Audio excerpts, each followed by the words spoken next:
ఈనాడు అప్పుడప్పుడు వాళ్ళు వీళ్ళు మాట్లాడుతుంటారు, మాకు బెంగళూరు, ముంబై, ఢిల్లీ పోటీ, లేకపోతే ఆంధ్రప్రదేశ్లో నిర్మించే అమరావతితో పోటీ అని. మిత్రులారా, మీరందరూ అండగా నిలబడండి. హాలీవుడ్ని ఇక్కడికి తెచ్చే బాధ్యత నాది. న్యూయార్క్, టోక్యో, సింగపూర్, దుబాయ్లతో పోటీ పడే విధంగా మన సినీ పరిశ్రమ మిత్రులు విదేశాలలో షూటింగులు కాదు, అద్భుతమైన రామోజీ ఫిలిం సిటీలో, హైదరాబాద్ నగరంలో ఇక్కడ షూటింగులు చేసుకునే విధంగా ఇంకా స్టూడియోలను, కార్మికులను ప్రోత్సహించే బాధ్యత తెలంగాణ రాష్ట్ర ప్రభుత్వం తీసుకుంటుంది.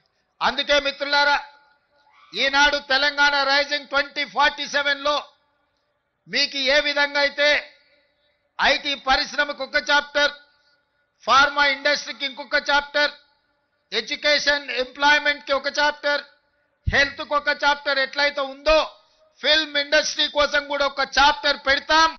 ఫిల్మ్ ఇండస్ట్రీని అభివృద్ధి చేసి ఈనాడు కొత్తగా మనం నిర్మించుకోబోయే శంషాబాద్ ఎయిర్పోర్ట్ కూతవేటు దూరంలో 30,000 ఎకరాలలో భారత్ ఫ్యూచర్ సిటీని నిర్మించుకోబోతున్నాం. మనం ఏ విధంగా అయితే హైదరాబాద్లో చిత్రపురి కాలనీ, ఫిలిం నగర్, కృష్ణానగర్ వెలిసినాయో, ఖచ్చితంగా మీకందరికి భారత్ ఫ్యూచర్ సిటీలో మీ పాత్రను మీకు అవసరమైన అన్ని విధాలుగా ఆదుకొని అక్కడ మీరు ఉండే విధంగా చర్యలు చేపడతానని చెప్పి ఈ సందర్భంగా మీకు అందరికీ తెలియజేస్తున్నా.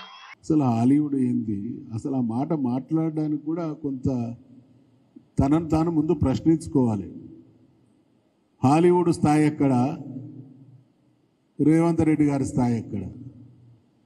నక్కకు నాగలోకానికన్నా పోల్చవచ్చు, కానీ హాలీవుడ్కు రేవంత్ రెడ్డికి పోల్చడానికి కూడా వీలు లేనటువంటిది.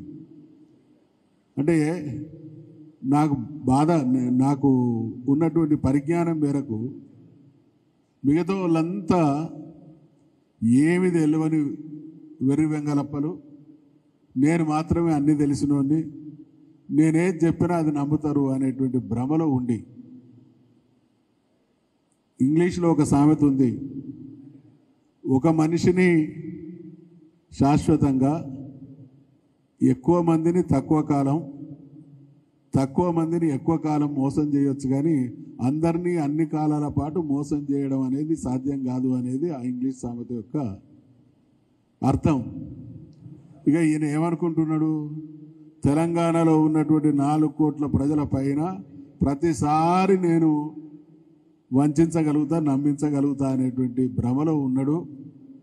రేవంత్ రెడ్డి గారు, నీ టకుటమార విద్యలు ఒక్కసారి బారినాయి, నీ నజస్వరూపం తెలుస్తూ ఉన్నది కాబట్టి ఎక్కడికి పోయినా ఒక ముఖ్యమంత్రి స్థాయిలో సత్కారాలు ఉంటాయి తప్ప చీత్కారాలు తక్కువ ఉంటాయి. ఇవాళ చీత్కారాల ముఖ్యమంత్రి ఈ దేశంలో ఎవరైనా ఉన్నారు అని అంటే అది మన ఘనమైనటువంటి రేవంత్ రెడ్డి గారే.